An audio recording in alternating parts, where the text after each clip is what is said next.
नमो तस् भगवतो अरहतो सम्मा संबुद्धस्।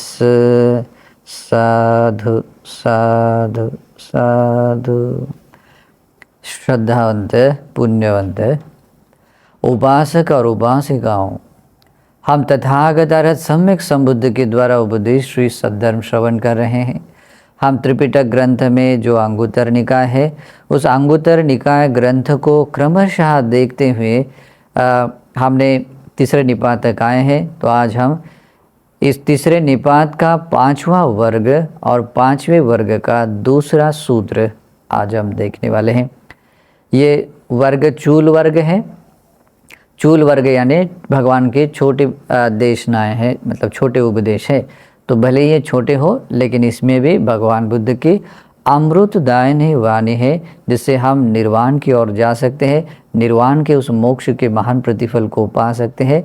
तो ऐसे इसमें धर्म देशना है, इसलिए इन उपदेशों को भी बहुत ही श्रद्धा गौरव के साथ सुनना चाहिए।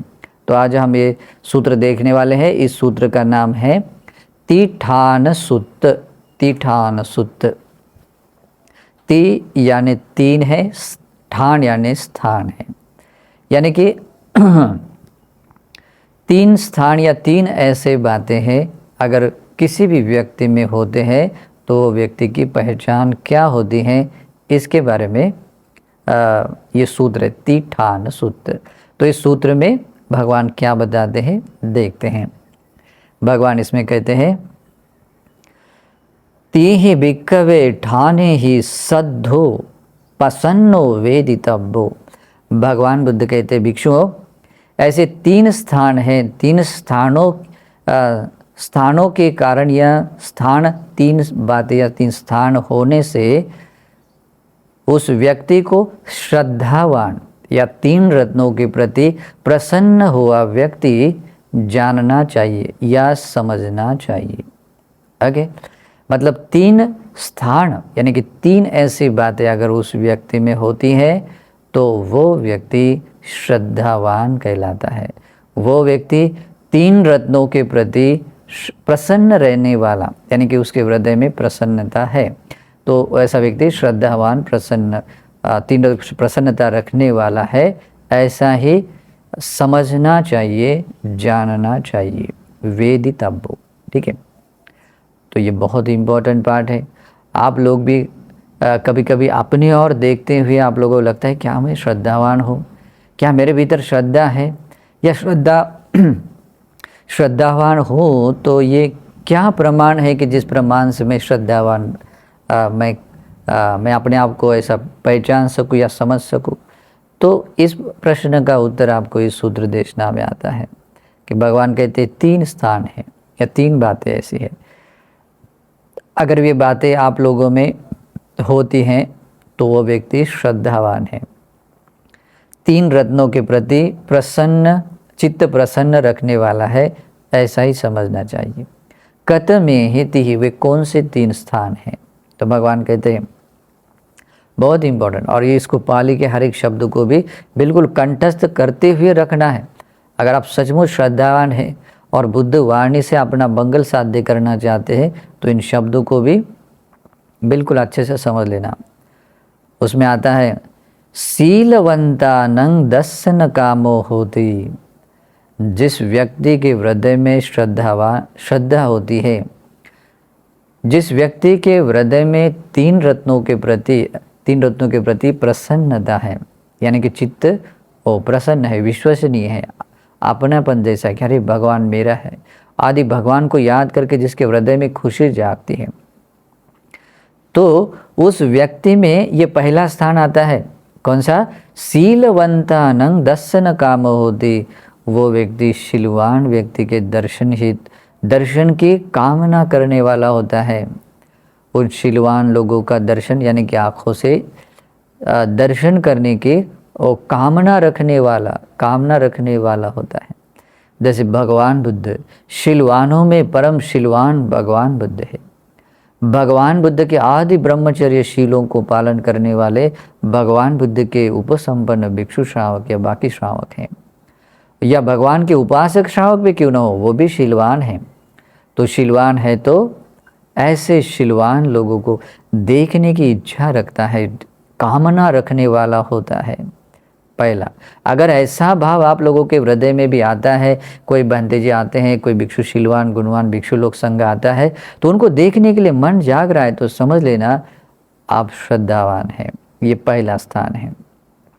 बाद में आता है सद्धम्मं सोतुम इच्छति, सद्धर्म श्रवण करने की वो इच्छा रखने वाला होता है।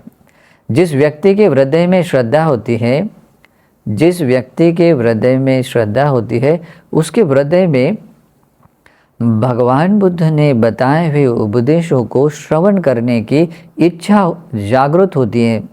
और इसी कारण से श्रद्धावान होने का दूसरा स्थान है सद्धर्म को श्रवण करने की कामना रखने वाला होता है। ये दूसरा प्रमाण है, दूसरा स्थान है जो एक श्रद्धावान व्यक्ति, तीन रत्नों के प्रति प्रसन्न हुआ व्यक्ति वो कहलाता है। तो ये दूसरा स्थान है। सद्धम्मं सोतु कामो होती, सद्धर्म श्रवण करने की कामना रखने वाला होता है। फिर तीसरा गुण है विगत मल मच्छेरेन चेतसा अगारं अध्यावसति मुत्तचागो पयत पानी ओ सग्गरतो याच योगो दान संविभाग रतो। भगवान बुद्ध कहते हैं विगत मल मच्छेरेन चेतसा अगारं अध्यावसति। वो श्रद्धावान व्यक्ति, तीन रत्नों के प्रति प्रसन्न रहने वाला व्यक्ति, वो कैसा रहता है? विगत मल मच्छरेन, यानी कि मत्सर नाम का जो मैल है, चित्त का मैल है, उस मैल से विरहित। पहले समझते हैं मत्सर क्या होता है। हमारी भाषा में या प्रचलित आप लोगों की भाषा में मत्सर शब्द कभी सुना होगा तो कोई ऐसा कभी किसी का मतलब द्वेष या क्रोध से ऐसा छोटा छोटा ईर्ष्या से जुड़ा हुआ ऐसा किसी ने बोला होगा।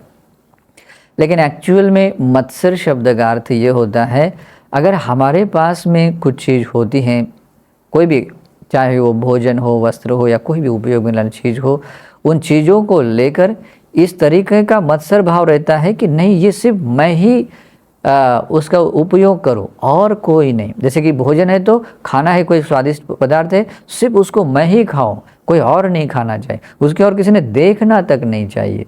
और इस तरीके की कामना रखता है तो वो मत्सर भाव है जो सिर्फ अपना ही देखता है। तो ऐसा व्यक्ति कभी भी किसी को दे नहीं सकता है। और श्रद्धावान व्यक्ति जिस व्यक्ति के भीतर तीन रत्नों के प्रति प्रसन्नता है, यानी कि खुशी है, तीन रत्नों के प्रति, तीन रत्नों के प्रति श्रद्धा है, तो ये स्वभाव उसके भीतर आता ही है। वो अपने भीतर के मत्सर रूपी मैल को दूर करके या उससे रहित होकर मैल को दूर करके ऐसे ही चित्त से वो अपने घर में रहने वाला होता है। अगारंग अध्यावसति, कैसे घर में रहता है? मत्सर रूपी मैल को, अपने चित्त के मत्सर रूपी मैल को दूर करके या उससे रहित होकर ही अपने घर में रहता है। जहाँ भी रहता है तो ऐसा ही रहता है, लेकिन साथ में कैसा रहता है? मुक्त चागो। वो जो कुछ भी बात कोई किसी को देना चाहेगा तो बदले में कुछ पाने की इच्छा नहीं। वो ऐसा देना चाहेगा जो दिया वो दिया है, वो बदले में कभी कभी कुछ एक हाथ से देते हैं, दूसरे हाथ से कुछ पाने की कामना रखते हैं, वैसा वाला मुक्त चागो नहीं। श्रद्धावान व्यक्ति है वो मुक्त रूप से त्याग करने वाला, यानी कि बिना किसी कामना से, यानी कि प्रति बदले में कुछ मिले, यानी कि जैसे कि स्वार्थ बात वाली नहीं, वो सिर्फ उसका त्याग एक बार कर दिया तो त्याग ही है, ऐसे ही भाव से देने वाला होता है। पयत पानी यानी कि दान देने के लिए, जैसे कोई व्यक्ति कुछ खाना खाने के लिए से हाथ धोकर रेडी रहता है, तो वैसे ही धोए हुए हाथ का मतलब उसके देने वाले जो हाथ होते हैं वो धोए हुए होते हैं, यानी कि जो व्यक्ति कंजूस होता है, लोभी व्यक्ति होता है, वो भले ही 10 बार अपना हाथ धो ले, लेकिन उसका हाथ अभी भी साफ नहीं होता है। लेकिन जिस व्यक्ति ने अपने भीतर के मत्सर मैल को, कंजूस भाव या लोभ भाव को दूर कर दिया है और दान देने की वो कामना रखता है, मत्सर मल है तो वो दूर हटा दिया गए जाने के कारण उसके भीतर अंदर से आता ही है कि मेरे पास में कुछ, मैं किसी और को भी दे दूँ। तो इस तरीके से वो हमेशा रेडी रहने वाला, उसको बोलते हैं बैयत पाने, दान देने के लिए बस मतलब ऐसे हाथ साफ करके तैयार रहा हुआ व्यक्ति, ऐसा वो अपने घर में रहता है। ओ सग रतो, दान देने में ही रत रहने वाला व्यक्ति, यानी कि अपने पास में कुछ होता है तो दूसरों को बांटने में ज़्यादा उसकी खुशी मिलती है। स्वयं ही अकेले खाने से ज़्यादा वो मिल बांट कर खाने उसके ज़्यादा अच्छा लगता है। उसको कहते हैं ओसग रतो याच योगो, और वो व्यक्ति ऐसा होता है याचना करने के योग्य होता है। यानी कि किसी व्यक्ति ने अगर उस व्यक्ति को कुछ चीज़ मांगी तो वो व्यक्ति उसी प्रकार उसकी इच्छा के मुताबिक वो चीज़ देता है। अगर उसके पास उतना नहीं होता है तो कम से कम छोटा भी क्यों न हो, लेकिन देता है वैसे ही गौरव से, सम्मान से देता है। इस कारण से सामने वाला व्यक्ति समझता है भले ही इस व्यक्ति ने मेरी इच्छा के मुताबिक नहीं दिया, लेकिन फिर भी वो देने का भाव है, वो फिर से वो देता है। नहीं तो कुछ लोग ऐसे होते हैं, ऐसा देते हैं कि वो दोबारा कभी वापस ही ना आ जाए, या दोबारा कोई उसको मांगने के लिए आए ना, घर तक भी ना आ जाए, ऐसा भी कोई व्यक्ति देता है ना। तो ऐसा वाला व्यक्ति याच योग्य नहीं, तो याचना करने की योग्य वाला नहीं होता है। लेकिन जिसके हृदय में श्रद्धा है, 3 रत्नों के प्रति मन प्रसन्न है, वो व्यक्ति याच योग्य होता है, या याचना यानी कुछ मांगने की योग्यता रखने वाला होता है। दान संविभाग रतो, वो श्रद्धावान व्यक्ति, 3 रत्नों के प्रति प्रसन्न वाला व्यक्ति दान का संविभाग करता है। यानी कि सम्यक आजीविका से जो धनार्जन करता है, तो उस समझो कि 1 रुपया वो कमाता है तो 1 रुपये का बराबर वो संविभाग करता है। जैसे उसमें से एक पार्ट है जो अपने सेविंग के लिए रखता है, एक पार्ट अपने फैमिली के लिए रखता है, एक पार्ट है उसका एक दान देने के लिए रखता है, और एक पार्ट है जो इन्वेस्टमेंट करने के लिए, जो बिजनेस करता है या जो करता है उसमें इन्वेस्ट करता है। तो इस प्रकार से अपने कमाए हुए भागों का संविभाग करता हुआ रहता है, मतलब संविभाग करता हुआ उसका उपयोग करता है।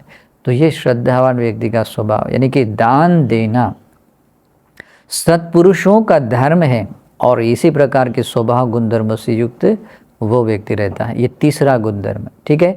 तो पहला वाला कौन सा गुणधर्म है?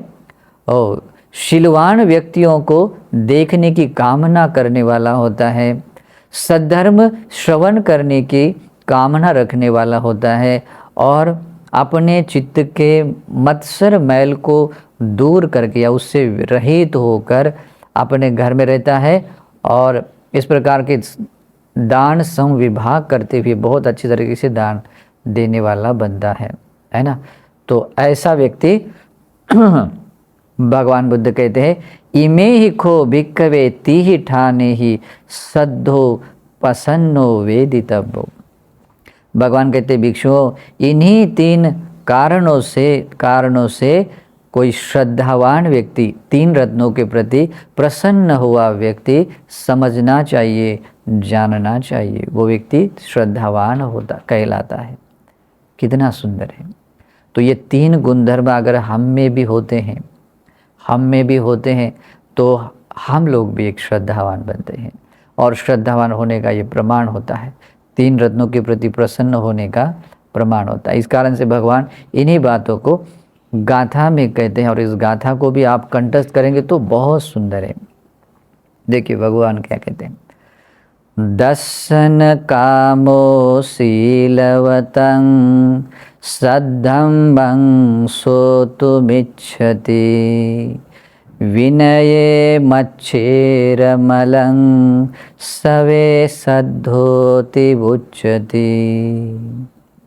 इसमें भगवान कहते हैं दर्शन कामो शीलवतं, शीलवान व्यक्तियों के दर्शन करने की कामना रखने वाला, सद्धर्म को श्रवण करने की इच्छा रखने वाला, सो तुम इच्छति, सद्धर्म को श्रवण करने की इच्छा रखने वाला और अपने चित्त के मत्सर मैल को दूर हटाने वाला व्यक्ति ही, वही व्यक्ति श्रद्धावान कहलाता है। सवे सद्धोति उच्चति, वही श्रद्धावान कहलाता है। ये गाथा इसको कंठस्थ कीजिए और ऐसे ही श्रद्धावान बनिए। अगर आप भी ऐसे श्रद्धावान बनते हैं तो आप लोगों में भी ये 3 गुणधर्म आ जाते हैं, और ये 3 गुणधर्म जब आप लोगों का गुणधर्म बन जाए तो कहना ही क्या है, आपका बहुत मंगल होगा, जन्म जन्म का मंगल होगा। आप लोगों का निर्वाण पाने तक का जीवन कभी भी सुख से वंचित नहीं होगा, ऐसा मंगल होगा। इस कारण से इस सूत्र देशना को भी समझ लीजिए। मैं थोड़ा 1-2 उदाहरण भी बताता हूँ। देखिए, मैं एक उदाहरण बताता हूँ। पाटलिपुत्र की एक घटना, मतलब एक ऐसी घटना है। एक भिक्षु, एक भंते जी, अरहंत भंते जी होते हैं। वे अरहंत भंते जी श्रीलंका में रहने वाले, जब महामहिंद्र भंते जी ने जब वहाँ बुद्ध शासन स्थापित किया, वहाँ लोग अरहंत लोग बने, तो वहाँ पर रहने वाले एक भंते जी के गुणों के बारे में बताया। वो भंते जी कैसे शीलवान हैं, है ना, संतुष्ट रहने वाले हैं, अल्पेच्छ है, दूतांगशीलों को पालन कर, आर्य वंश परंपराओं के अनुसार अपना जीवन जीने वाले, परिशुद्ध शंख की तरह परिशुद्ध शीलों का पालन करने वाले, आदि आदि। अभी उन लोग वो भंते जी जब उस भंते जी के, जो अरहंत भंते जी के गुण गाते हैं, उन बताते हैं, उस व्यक्ति के हृदय में इतनी श्रद्धा जागती है। 2 ब्राह्मण होते हैं, उन ब्राह्मणों के हृदय में बहुत श्रद्धा जागती है और उनको लगता है काश मैं उन अरहंतों के जैसे शीलवान गुणवानों के मैं दर्शन कर पाऊँ। तो वो पाटलिपुत्र की घटना है। तो पाटलिपुत्र में उसके बाजू में जो नदी है, गंगा नदी, तो वो नदी से नाव में बैठते हैं दोनों ब्राह्मण लोग और समुद्र के रास्ते श्रीलंका जाने के लिए तैयार होते हैं। समुद्र से यात्रा करते करते उसमें से एक ब्राह्मण बेचारे को कुछ तो भी ऐसा जो वातावरण, वेदर कंडीशन से उसको सपोर्ट नहीं होता शरीर को, वो रास्ते में ही वो मर जाता है। लेकिन दूसरा ब्राह्मण वो इस बात से ये था कि मुझे ऐसे शीलवान गुणों दर्शन होगा, अपनी जो कामना है इतनी तीव्र रखता है, वो अपना थका हुआ भागा हुआ किसी भी चीज़ की परवाह नहीं करता है। मतलब वो अपने शरीर को कितना कष्ट मिला है उसकी परवाह नहीं, वो अंदर इतनी खुशी है, कष्ट महसूस हो रहा है, समुद्र का डर है, लेकिन फिर भी वो सब कुछ झेलने के रेडी है। बस एक इच्छा है उसके मन में, वो शीलवान गुणवान का दर्शन करना। और ऐसे करते हुए धीरे धीरे वो श्रीलंका पहुंच जाता है। पूछते हुए उस विहार में पहुंचता है जहां पर वे भंते जी रहते हैं। और रहने के बाद जहां भंते जी रहते वहां जाने के बाद देख रहे जहाँ से दिखते हैं वहीं से हाथ जोड़कर वंदन करते हैं, और वंदन करके हाथ जोड़े ही उनके पास में आते हैं। तो उनके दर्शन से उनका हृदय इतना प्रीति से भर जाता है, वो भंते जी के चरण को अपने हाथ से पकड़ लेते हैं, अपना सिर उनके ऊपर रखते हैं, उनको चूमते हैं। तो अपनी श्रद्धा वैसी वो प्रकट करते हैं। ओके, और कहते हैं कि भंते आप बहुत ऊंचे हैं, है ना। उनको कहना था कि वो गुणों के आधार पर। तो भंते जी कहते हैं कि अरे मैं तो ज़्यादा ऊंचा भी नहीं हूँ, ज़्यादा मतलब ऐसा बोना भी नहीं हूँ, मैं तो अपना इस मध्यम स्तर का हूँ। तो वो कहते हैं भंते आप अपने शरीर से ऐसे भले ही हो, लेकिन आप गुणों से इतने ऊंचे हैं, आपके गुणों की ख्याति इतनी फैली हुई है कि सारा जम्बूद्वीप में सब लोग जानते हैं बोलते हैं। और आपके गुणों को देखकर, आपके शील गुणों को देखकर ही वहाँ से हम आए, और इतने कष्ट सहते हुए भी आपके दर्शन की कामना करते हुए, और मेरा जीवन धन्य हुआ, आपका दर्शन हुआ। तो अपने प्रसन्नता से फिर भंते जी के पास में रहकर ही उनकी सेवा करता हुआ रह रहा था। उनको हर एक पल में यही भाव था कि मेरा जीवन धन्य हुआ, ऐसे शीलवानों की सेवा वंदना करने के लिए मिल रहा है। तो ऐसे रहते समय धर्म श्रवण करता है और भिक्षु बनता है, और भिक्षु बनते हुए धीरे धीरे अपने शील समाधि प्रज्ञा गुणधर्मों को बढ़ाता हुआ वो कुछ ही समय में अरहंत बन जाता है। ओके, देखिए शीलवान गुणवान लोगों के दर्शन से कितना मंगल होता है, और ये श्रद्धावान व्यक्ति ही कर सकता है ना। तो ऐसे ही होता है, सद्धर्म की श्रवण करने के जो इच्छा है वो भी श्रद्धा होने के प्रमाण से ही आती है। आप लोगों के हृदय में अगर श्रद्धा का पुण्य है तभी आप धर्म श्रवण कर पाते हैं, नहीं तो धर्म की बात बताते हुए आपको इतनी अप्रिय लग सकती है कि आपको यहाँ से कब उठकर चले गए पता भी नहीं चलता है, या लगता है कि नहीं नहीं बाकी सब सुनूंगा, दुनियादारी के सारे जो सॉन्ग गाने सुनना है, कोई कहानी कार्टून का स्टोरी सुनना है, सब दुनियादारी करेंगे, लेकिन वो व्यक्ति धर्म श्रवण नहीं करना चाहेगा। और इस तरीके से धर्म श्रवण करने का जो पुण्य है वो आता है श्रद्धा का पुण्य। किसी न किसी भगवान के काल में किसी न किसी मतलब भगवान को ले या संघ को लेकर किसी प्रकार से श्रद्धा व्यक्त की है, तो वही एक श्रद्धा है, वही एक श्रद्धा है जो भगवान तक जाने के लिए, भगवान के द्वारा बताए गए उपदेशों को सुनने के लिए आपके भीतर कामना आती। इसलिए वो कहते हैं ओ सद्धम्मं सो तुम इच्छित, वही सद्धर्म श्रवण की करने की इच्छा रखने वाला बनता है। और फिर दान देने का स्वभाव तो वो तो श्रद्धा पर ही डिपेंड है। श्रद्धा नहीं है, अपने पूर्व जन्म का संस्कार वैसा नहीं है, तो वो भी नहीं कर सकता है। तो इस कारण से ये जो तिठान सूत्र में जो श्रद्धावान होने के जो लक्षणों को लेकर जो उपदेश दिए हैं उसको समझ लेना है, अपना मंगल साध्य करना है। इसमें आई हुई हर एक बातों को अपना गुण बनाना है, स्वयं को श्रद्धावान बनाना है। ये श्रद्धा संपत्ति आपके जन्म जन्म के दुखों को दूर कर सकती है, आपको परम निर्वाण तक ले जा सकती है। तो ये धर्म देशना भी आप लोगों को निर्वाण तक जाने के लिए, निर्वाण तक आपकी यात्रा सुखमय बनाने के लिए हेतु बने। इस सद्भाव से मंगल कामना करता हूँ। नमो बुद्धाय।